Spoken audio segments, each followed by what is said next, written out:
I don't know how much you could disclose, but like, have you had some zingers where staff did some horrific things? How do you prepare? What's good practice so you don't have someone walking into your office with machete? I've heard people having to go to court, business partner fallout, having to pay out $50,000 to an employee. How bad does it get? The perception is you come into the HR office, they don't give a fuck about you, and they're just like caring about what the boss and the bottom line, and they're just going to break some bad news. So from a tactical standpoint, how does knowing your numbers help you make decisions, and what numbers do you care about? You just casually said you're having lunch with the Prime Minister. Is that what you just said? What was it like when you started your business? Mixed bag of nerves and excitement. So it's just having the nerves to back yourself and believe that you can do it, faced with the challenge of having to do everything. It's not just a role. When you're starting something, you have to actually build every system, every process, there's no manual to follow. And then putting that in place, it was just nerves of the first phone call, the first client meeting, turning up and just having to be authentic in the fact that they're the first and that you've got a whole history of doing this work. The company itself is new and really taking that punt, but it was the start of a journey and the start of a dream, and you've got to take the first step. So yeah, a real mixed bag of nerves and excitement.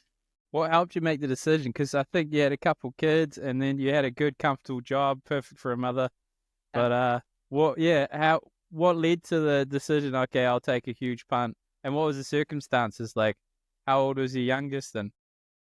That was, it felt like a bit of a crazy thing to do. So I had my third baby, who was about, I've got three girls, the baby was about 10 months old. And I had really great job in the public sector. I was on a 6-figure salary. I had all the flex I needed to work around my children, the dream scenario. It was so good.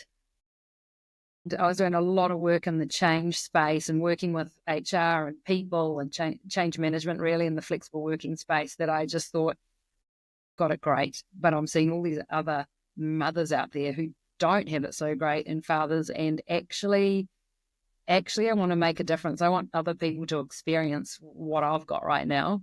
And so my business partner and I, Kieran, got together and just put together an HR consultancy, build better workplaces. And scary part was then having to go, if we're going to do this, we want to go all in. And so resigned from a great paying job with a newborn baby, well, newish baby. And we just set ourselves a goal of, we've got 6 months, we can get by for 6 months.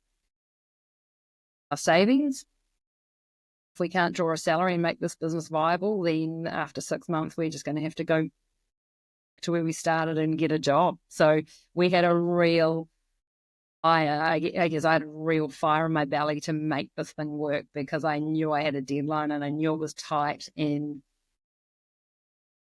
I just had to, like, failure really wasn't an option for me. I just needed to make it work. How did it? So you decide, okay, I resign. You had that tough chat with your partner. Like, how did you start marketing? Like, what were you like? Okay, well, now I need money. So where am I going to get money? So it was putting myself out there, which was the hardest part. So I've never been a salesperson, never liked it, never done it. And you just have to, as a business owner, go, there's no one else here to do this work, and I need to get the message out. So my background was PR and comms. And so I just tried to kind of transfer those skills into starting a business and go, how can I get exposure without paying someone else to do it? So it was just leveraging things like key articles can I write for magazines? What free events who can we partner with? We partnered with Xero to throw an event for free. Trying to think of outside the square ways of getting our message out. And also going out to contacts and saying, hey, this is what we're doing. And The worst of all was doing some cold calls, and I tried that, and that was our strategy. And I realized I dislike doing that so much that it forced me to think of any other way possible to not have to call. So we just set out with anything I wrote. Magazine articles was a really easy one for me because I could just sit behind the desk and type it up and write free press releases, really, and events and comms. I just pulled on what I did like and just tried to somehow weave it into a way to get our message out. I think there's a smart lesson is that I used to try and convince people to do the channels of sales I understood instead of identifying the one that has the least resistance for them. Because that contentious barrier of like, I don't like sales is so common, but you have no choice. Like you are the salesman when you first start. But how does PR actually, because I think of PR like some celebrity's got a scandal and then they're being told what to say. But like what actually, how do you play the game of PR and what is it? Yeah, so that is definitely one part of it. For me, it was it's that understanding of how a news outlet or how a magazine works and how can I help them. So obviously if they get given an article for free, that's one less thing they have to write to get their publication done. So I could go to someone like New Zealand Business Magazine or HRNZ is another great one for our industry and write them topical and helpful articles on an HR topic that was relevant at the time. So flexible working was a major one back when we started pre-COVID. So it was quite a good thinking way of working at the time for business owners. So I've seen articles on that subject matter that then you can just give up to a journalist on an email on a plate and they can just print it straight away. Sort of thing really helped. And then from there, we can then share that with our social pages and our network and start to get a bit of credibility. And then equally going to companies who were in the same sort of place in the flexible working or modern workplaces, such as Xero. It's about like, what can we do for free? So we asked the Generator, where we were doing, I had a co-working space there for a while. Can we host it at your venue? Because out of that, you get, they get exposure. So it's trying to find out what can other people benefit from it and then pulling them in. So instead of cost, you're giving them value instead. So you're not your transaction's not in money, it's in value. And if you can get enough people getting the value out of it, you can actually pull off some things for free to get you started. It's just your time and your effort. But from an investment point of view, it's very little. It's smarter. It's like, not everyone has a price. Well, everyone has a price, but it's not always money. And exactly, yeah. With the PR thing, like, so you need to build a relationship with the journalist or the editor, and you actually write their whole article for them and give it to them, and then you just quote yourself in the article? Or like, how does that work? Yeah, you could just draft it up. Other places will even have guidelines for if you want to do it. But usually, I mean, it's even stuff. There's a news outlet stuff. They've got a section there where you can just submit an opinion piece. It's got the guidelines for, I think, how long they want the article. Otherwise, if you're in a particular industry like HR, there's magazines for that industry, and it's just a matter of contacting them and just saying, hey, are you keen for me to submit a piece on whatever the topic is at the moment, because we're doing a lot of work in this space and we're seeing a lot of trends or challenges. And sometimes you can just write it and send it in. Sometimes they'll just want to have a quick interview online and they prefer to take the notes and write it themselves. Either way, it gives you the exposure in the magazine rather than paying for an ad or an editorial. It's smart. An advertorial, yeah. So it's just, you're essentially, solving people's problems, and as long as they trust you and they believe they'll achieve the outcome of people engaging with the content, and that will probably determine like how well you did in the past. Like if you keep doing bangers, I imagine that reinforces them. And if you give them more credit instead of it being about you, they're more inclined, I guess. I never thought of doing like text as an outreach. Like I've heard of commenting on posts, but never like, hey, let me do all your work for you so then you promote me. Yeah, if you're willing to do the work for them, you usually find there's good take up. So long as what you're saying is, you've obviously got to offer some value to their audience and help whatever the topic is on, and show some sort of useful knowledge in that space to add. Like I said before, if you're adding value to them and their audience, then why would they not take it, really? And another good way we did that was going around and talking to businesses that were doing really cool things for their employees and had really positive workplaces, profiling them.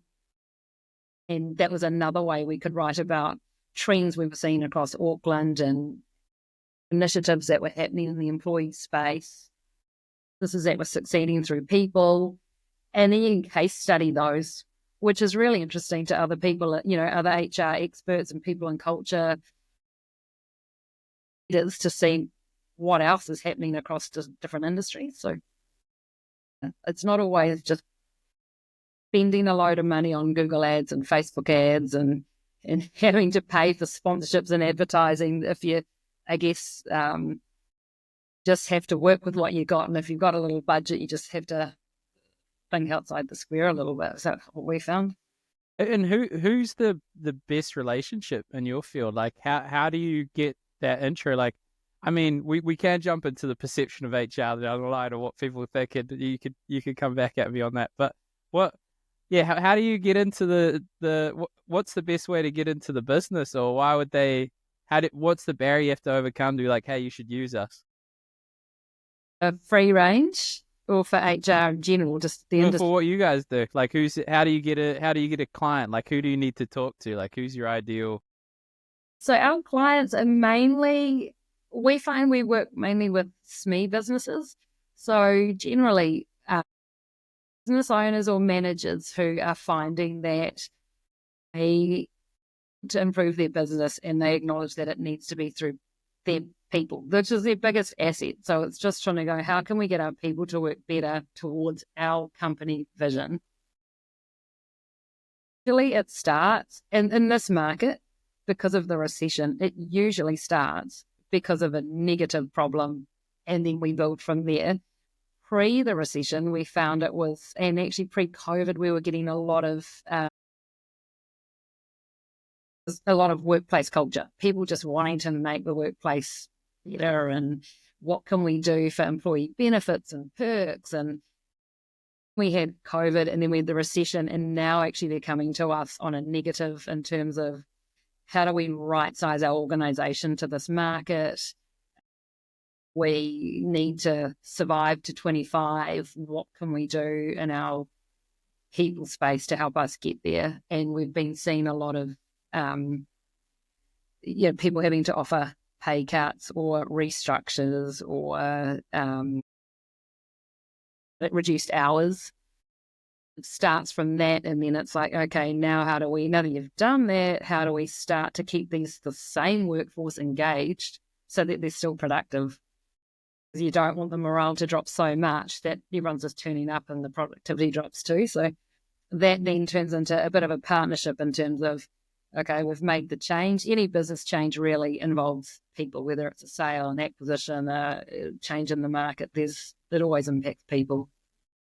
How do we now that productivity and keep the loyalty equally as the market picks up again and the work comes in? How do you bring that workforce back to capacity so they can manage the workflow that's coming through? So yeah, it's a bit of a journey, but usually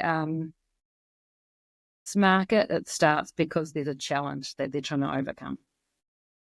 So you start off your business somewhat helping people create a beautiful place to live and really encourage to support each other because things are going well. Then the recession hit, now everything's negative. So you're like the bearer of bad news of sorts, but not so bad that everyone leaves and is happy enough to stay. Yeah, and so we just partner with those business owners, which is lovely because it feels like we're there to help. We're the safety net. So when things are great, you get to do a whole lot of fun, positive work. Then equally, we have to hold their hands and help them through and support them through the challenging times.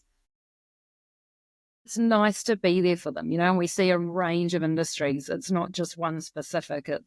We work across everything. So, yeah, it's quite fun for us as well because we get to go behind the scenes and partner with many companies. I can be in one day looking through a fashion retailer and looking at all the shoes and clothes, and then the next minute I'm at a truck manufacturing plant in a high-vis vest having a tour of that, and then in a film production set looking around there. So we're in a fortunate position of just working with so many different industries, but everyone at the same time faces the same challenges. It's all people. People challenges are the same wherever you go. And how do you mentally prepare? Like, let's say you're a leader in an organization and you know that the company's cooked and you like the people you work with, but you have to make these tough calls and you got to get yourself in the right state of mind. Like, how do you empathetically frame it, set it up, and then how do you prepare yourself? Because it sucks. You know what I mean? Yeah, it does suck. And I think it's having a genuine for the people. That communication is key, and it's bringing them on the journey. So you don't want to just knock them with it out of the blue. It's an effective leader would be communicating and have a good understanding of where people are at, and hopefully they've been brought on a bit of a journey and they understand the picture. And it's just having the empathy to just listen to what they've got to say and seeing how you can genuinely make some arrangement work. And what other things could you offer? So if redundancy is the only option and you've consulted with them and it just has to be, then maybe you could look at outplacement support. For a company, it's very little cost to go, we'll pay for your outplacement support so somebody can help you write your CV, show you how you can up your profile on LinkedIn, write an effective cover letter, prepare for a job interview. So you're sort of supporting them through, like it's a negative, but you can support them through the change and then offer to be a reference for them if they go to jobs. So between them, it's not just buying good luck. There are things you can do to make that process a bit easier. I mean, I never, having the conversation is never a bad thing. It's like if you spring someone and you shock them, like Gary Vaynerchuk, he spoke openly about that, where it was too nice. He had ideas. He's a big CEO, one of the largest marketing companies, if you don't know. And he was always too nice, but he knew he was going to fire them. And then suddenly they were just shocked. And he had a whole lot of bad reviews because of that, because he didn't incrementally express and try and work with them. Say, hey, this is the challenge we're having. Is there anything I've done that miscommunicated this? Like, what can I do to support you? Because we need to hit this target. And if you communicate that in the lead up, there's some psychopaths, I've come across them. But I'm just curious, though, I don't know how much you could disclose, but like, have you had some zingers, not necessarily in your work, but like where staff did some horrific things or a leader was just like a special kind of human? Like, what have you come across? Pretty. The challenges we get, we always think if only we could just write all this up on the wall, and it's so bad sometimes. If you don't laugh, you'll cry. Some of the things we face, and it's just some of our work is quite reactive, obviously, because we're essentially like a virtual HR department for companies. So we'll get a phone call out of the blue one morning to say that someone's not our office, but our clients, they're in their a machete, or someone is turned up and they're high on drugs and they put the drugs on the manager's desk and they just wanted to disclose that they can't do the job today. Oh, at least they're honest. Someone is asleep in the production line and the other staff have taken a photo and put, it's like the stories are incredible of what we deal with on a day-to-day basis in the reactive sort of ER space. But we, therefore, it's nice to know the leaders have someone they can call, and we're so used to it. And even though each case is so different, they all follow a similar process in the ER side of things. So, we get some real doozies coming into the day-to-day workload of what we deal with. But machetes wild. Like, what can a leader do to be conscious, like more tactical, you know? Because I used to live with an employment lawyer, and they would represent the employer, and they very rarely won. You know what I mean? It was always a negotiation. Like, it's all very favorable of the employee, which I get. But like, how can, in terms of a business owner, what is the right steps to take? How do you prepare? What's good practice so you don't have someone walking into your office with a machete? You know what I mean? And you still got to pay them leave. Like, First, yeah. Um, every business owner we meet is you need to get your foundations right in the first place. So have a good, solid employment agreement in place. Make sure it's signed. Have your policies. I think a lot of people, when they start a business or they've been doing it for a long time, they hear that sort of thing and they think, it's just paperwork. I don't need policies, or just chat GPT that, and they'll actually, it's really important that you have those and that they're tailored to the employee. Like, a lot of those things that you get off the internet are quite heavily weighted in the employee's favor. So that's where the value of having an HR specialist can look through it and actually weight it more in favor of the employer to make it a bit more fair and a bit more balanced. So in any of those cases, you need to fall back on the company policy. And if you don't have policy and they haven't acknowledged or signed it by the employee, this makes the case a whole lot harder. So it's about, from the get-go, make sure you've got a good agreement, make sure you've got policies, and make sure you've got a really good process for disciplinaries or misconduct or drug and alcohol. Make sure you've got that. Then when things happen, there's a process to follow. Without that, it's just a whole lot harder, a whole lot more expensive. yeah, like how expensive can it get, to give people an idea? Like, what? Because I've heard people having to go to court, business partner fallout, having to pay out $50,000 to an employee. Yeah. Like, how bad does it get? Yeah, every case is different, but it can cost a lot because you've got, you're usually paying for an HR consultant if you're assuming you're you don't have your own HR team. So you're paying for the consultants, and you're paying for the legal work, and quite often then you're doing a payout to the staff. So, I mean, it can be in excess of 20,000 as a sort of start for employee. Then got to often have the, if they then leave at the end of it, then you've got the whole recruitment costs again and the training costs of someone new, and it's time and money that could very easily be saved with just some few basic works in place. And now to play devil's advocate, because I never thought I'd get an HR person on the podcast, because when I call them, we don't really gel, but you're very cool and authentic. When I called one of the biggest HR companies in New Zealand, and they didn't like me. They're like brand associate, whatever. But like, like the perception is you come into the HR office, they don't give a fuck about you, and they're just like caring about what the boss and the bottom line, and they're just going to break some bad news. So what do you come across that perception? Do you think it's valid? Do you think where it came from, or what's your thoughts on that? I think you're right. And it's actually part of the reason for starting Free Range was our point of difference. We wanted to make a real difference, and we are big on, we wanted to flip the head and promote the care culture. Really try and push care culture and empathy, and going, if you've got the right structures in place, invest in your people, because that's what gives you a better business outcome. And so we set out to go, let's build better workplaces. It's like a big part of our why was, shouldn't have to go and have, I've got my work and then I've got my life. So it was going, work is a part of your life. It's a part of everybody's life. So make it enjoyable. Have people enjoy coming to work. Build up that loyalty, build up that trust. They'll be more productive, and it's reciprocal. So, everyone gets one shot at life. It's not like you can go, well, I'll just do this job for 30 years and then start my life. It's like, this is it. It's happening now. Make it enjoyable. Make each day count. And how can you get that reciprocal relationship between the team and the business?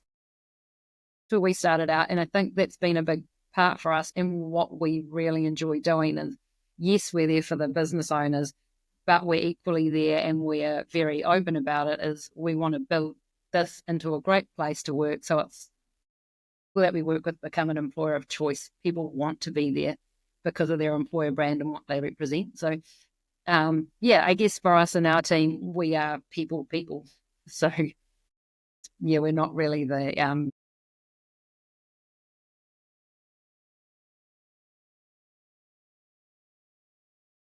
I mean, like, telling the truth's not a bad thing. Like, with empathy, it's the reality. Like, I've had to fire an employee, and it was basically my fault for creating the culture of victimhood. So you just have to cop it. What about for employees? Like, what should they think about to make sure that their employer is above board, and what they should be conscious of, or maybe there's some misconduct in the actual workspace, or someone doesn't feel safe, whether physically or emotionally. Like, what should they be cognizant of that and going through the right process? Yeah, I think again it comes back to comms, and a big part of it is upskilling kids and getting. So it's a big trend that also, well, it's not a trend, but it's definitely like in the top of the things I think businesses focus on next year is investing time in developing leaders into actual leadership roles rather than just you're good at your job, so we're going to promote you, because the effective leaders will have that communication and be having regular one-on-ones with their team and encouraging that two-way feedback. So you're an employee and you see things going wrong, or you've got issues with this, you problems in the workplace. First step is just to talk to your manager about it, and you should really be having regular one-on-ones with your manager to start with. It's always the first port of call, but it's really having that to talk to them. And it comes to their role specifically, if they've got really clear expectations and really clear KPIs, and checking in with the manager on that, there should be no surprises. It should that's sort of their main outlet. Also encouraging businesses to they're in a place where they've got, so say for example, to your point, if they've got issues with, say, workplace stress, which is something that'll come up a lot, I would say, into next year, where we've had a lot of companies making employees right-sizing the workforce, and some of that means redundancies and just workload amongst the remaining workforce. You can get into that excessive workload for the staff that are left behind, that remain. And that can come down into health and safety, and it can contribute to workplace bullying. So employers really need to be mindful of, just because you let people go, what are you doing with that workload that remains, and a manager's managing capacity effectively with individuals. And that comes through those one-on-ones with managers. A business owner in a big business, they can't cross all the people. So you need those managers to be having those conversations and getting that back up. So, for employees, I would say just encourage, if your manager isn't proactively setting up one-on-ones, then take it into your own hands and start requesting them, start setting it up, start talking to them. And at least that way you've got a track record of all the conversations you've had and all the times you've told them. If ever something cropped up later, you can evidence all the times that you've told them. Yeah, okay. And then you go like an employment lawyer, you go to disputes court, or what? How does it escalate? Yeah, there's a bit of a process. So you'd go through your internal process first. Worst case scenario is ending up at the disputes, but really you'd try and manage it in-house. And if you can't, that's when you just call someone like us and we can just do it for you. But you'd help employees too, like if they go you? Yep, we would do. Well, normally you would do it through, normally it comes through the employer. So if the employee had an issue, it would come through the employer, and we'd try and do it as a mutual mediation between the two as a first instance. Because I think employees aren't going to want to go straight to paying for a lawyer. So first step really is for the employer to bring someone like us in to solve it, mediate and come to a solution. Do you have sort of like an ongoing or like because you said virtual HR, I've heard of like virtual CFO and stuff like that, or virtual assistant. So is it kind of like you go and you tell everyone, hey, if anything's cooked, give me a call? Like what is the actual ongoing thing? Like, or is it just project based? Here's this thing that's horrible. Let's call the crisis team. Yeah, so a bit of both. We've got a dual model, I suppose. So we have clients who we partner with. It's just an ongoing partnership where we are their HR team, and we even go to the extent in some of them of working in their office 1 or 2 days a week, being at the team meetings, having their email address. So we look and feel like their HR team. This is embedded as we get. That's on one extreme. And then we go right through to the other end where it may just be a smaller business who just only ring us for what we call ad hoc work. So it's just if they need something, they call us and then we do it. And we can do it remotely or into the office, depending on what the issue is. So if it's, can you just, we're recruiting somebody new and we just want to check that our employment agreement is up to date, and can you just review our policies because they were done 5 years ago? We can do that sort of work remotely. They might want us to come in and, they might have an employee issue and they want us to come in and do a bit of a mediation meeting. So, we've got the two where we've got our partnerships and then we've just got our ad hoc, so we help on the fly. And how did your business model change over the years? I imagine the first time you try to pitch someone, you charge way too little. And then after you had to make everything project-based, you're like, oh, how am I going to live to next month? I don't want to sell every week. Like, how has it sort of improved and adjusted over time, and why did you change it? Yeah, I feel like this is a big and ongoing challenge that is just a life of a business owner, I guess, because prices everywhere constantly change and cost of living constantly changes, and like the business costs constantly change, and that needs to be reflected in price while still being competitive. Prices are something that is just constantly reviewed. So, we first started out, we use a time tracking software, and that's really great for managing whether it's a project or it's time-based. First few, we took a pretty good estimate. And we always, after each project, we re-look at our costs for that specific project and look at how we did. And so this is something I've learned over the past, probably, I've been in business 6 years. The last 2 years, it's really become a focus. I feel like we almost, we didn't have the same focus for the first 4 years as we do now. And I think that's a part of my skill set that I've tried to really grow. Financials. So now we look at it every month, look at projects, we look at profit, we've got a bit of a formula, and it's really changed actually the business outlook as to how we function, I guess. So we make a lot more. In the early days, I feel like our decisions were based not on gut.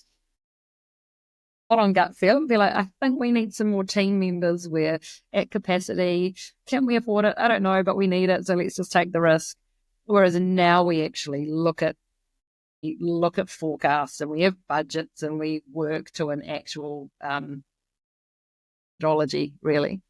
And that impacts costs. So we look at the costs of our programs and the cost of what we're delivering. And so now we're pretty confident with what we charge is rate, and we enough to run the business out of it. So make it more logical, so it removes the self-worth piece. So because you're always like, I don't want to charge that. I'm going to talk to an accountant, I think one of the podcasts coming, and they always say, oh, cash flow, and you got to know your numbers, and it's just gibberish to me. So like from a tactical standpoint, how does knowing your numbers help you make decisions, and what numbers do you care about? Like what's important now that you're the financial controller of your business? Cash flow was a major learning for this year, and a lot of our customers were saying that they were coming to us because of cash flow. Then the impact started to feel it, because if everyone starts paying, it was the first time in our 6 years that cash flow became a thing, because customers were getting paid late, they were then paying our invoices late, and then that was knocking into payroll. So when money should have been coming into our accounts, it wasn't, and then payrolls were still rolling around. And we thought, oh, okay, I understand the cash flow thing now. Now I can really relate to our customers when they're talking.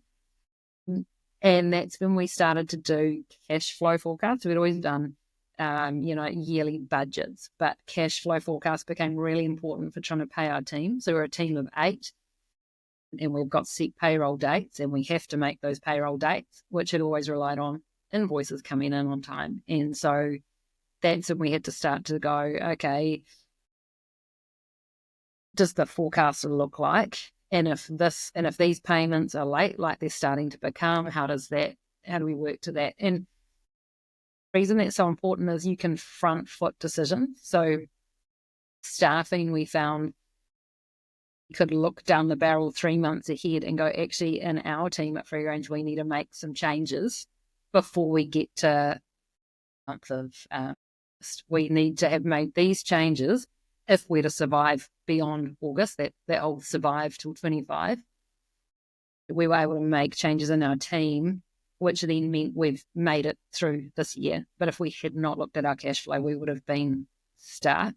And we've helped other businesses who have come to us when they haven't looked at the cash flow, and they've come to us going, in a pickle, and it's all getting a little bit urgent to make the changes. So that's been a really huge learning in the past couple of years, is actually really prioritizing financials and prioritizing sort of loss and all the things that in the past were just accountant speak.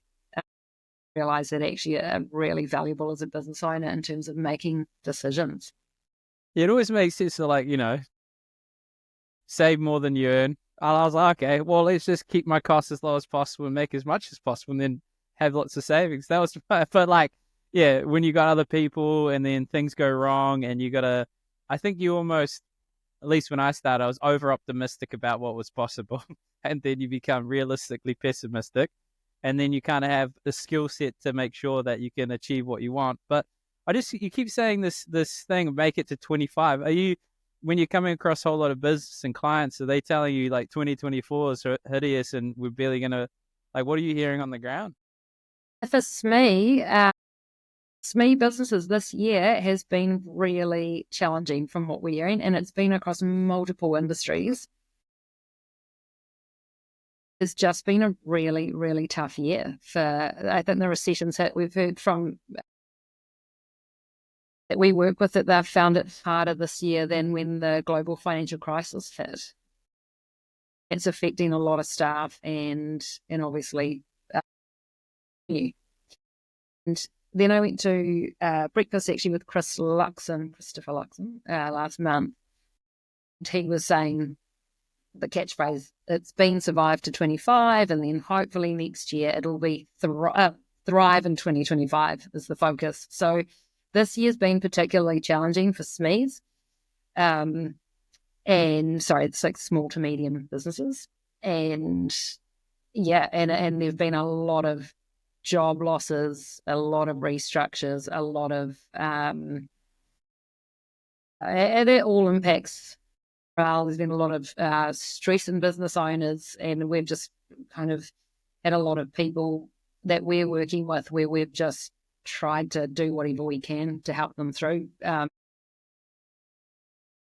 whether it's ignoring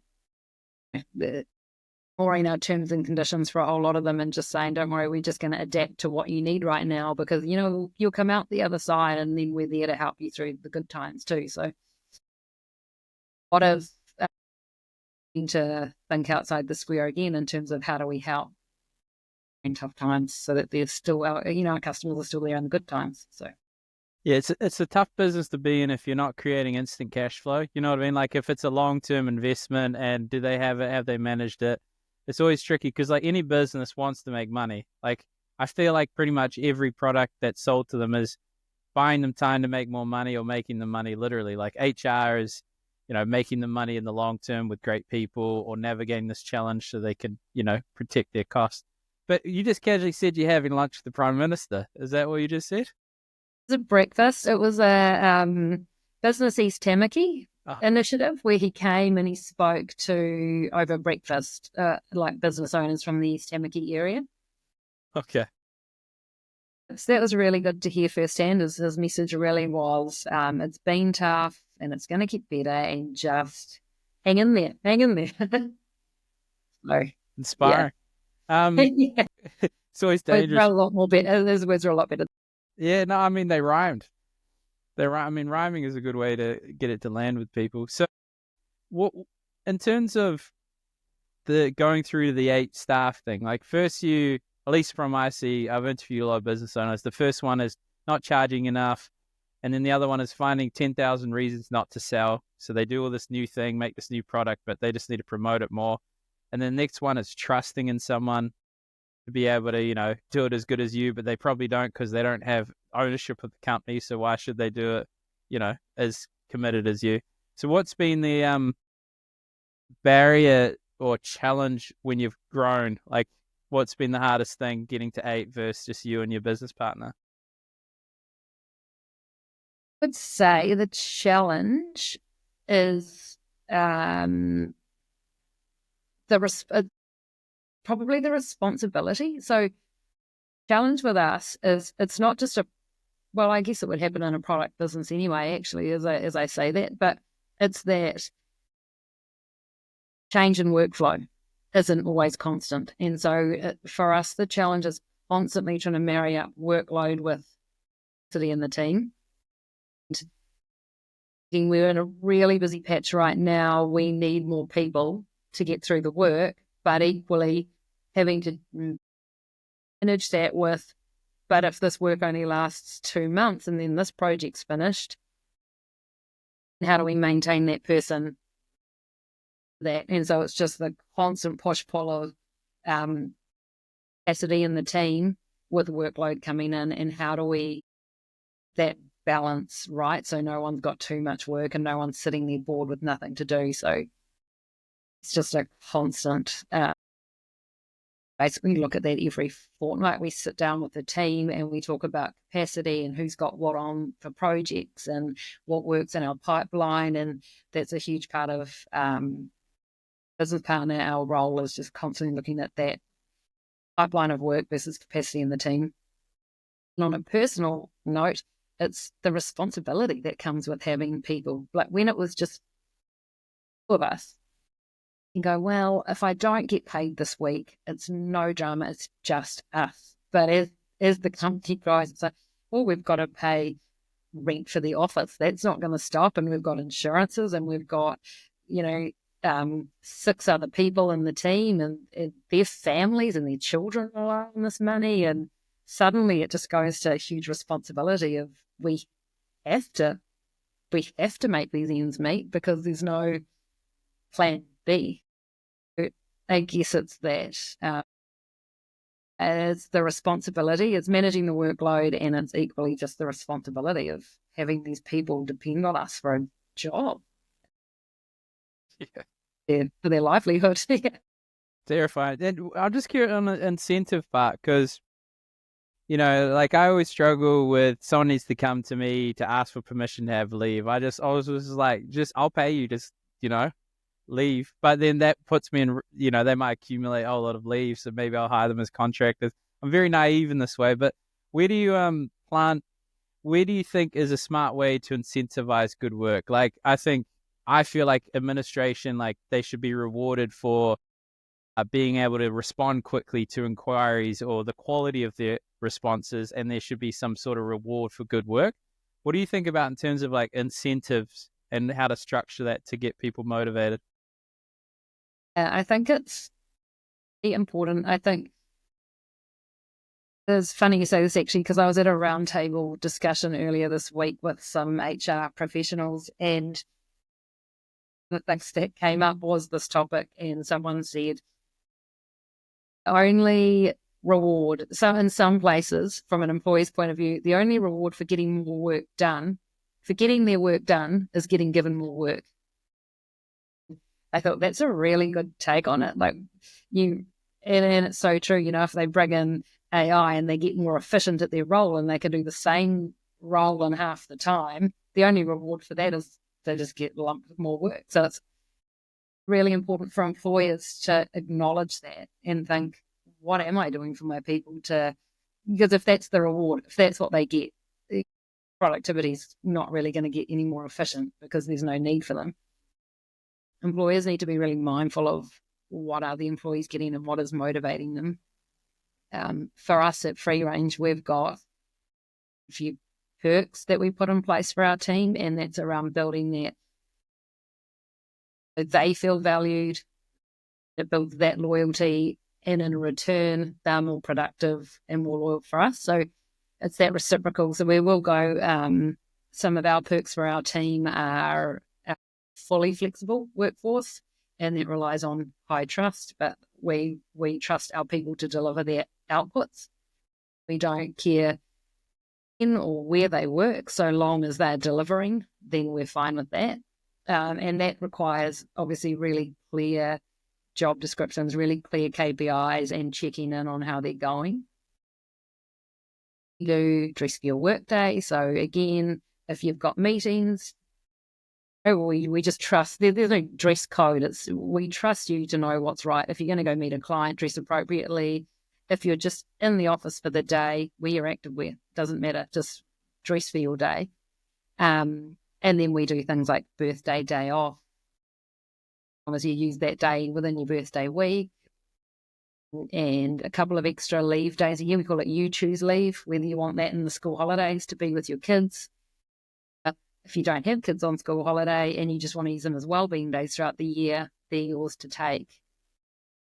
Service leave is another one. So if you've been with the company for more than 5 years, you get a couple of extra days on service leave every year. And then we do rewards and recognition at the end of the year. So just acknowledging the work that people have put in, just really pushing that value. And then we do bonuses if they reach KPIs. Know that at the end of that, there's a financial bonus for them. So it's really just going, what can we do other than just have people turn up and do a job and go home? Can we wrap around this to make it a really engaging and fun place to work and build a bit of a family feel to the office and make us a team? So, and I feel like that then generates in return a productive team. Yeah. I mean, it's the most thing I've learned lately is how much focus is on the negative. So the most feedback I see, and me personally doing, or in a flat or in a business, is it's always the focus on they didn't do this. And how often, like, let's use the example of dishes. Let's say one partner doesn't do the dishes, and it's like, well, fuck. And every time you just ignore it, and then you snap, and you're like, fucking dishes. But then how often are they, even though it seems demeaning, or maybe they should be an adult and wash their own dishes, how many times are they actually rewarded when they do what you asked and are respectful of your boundaries?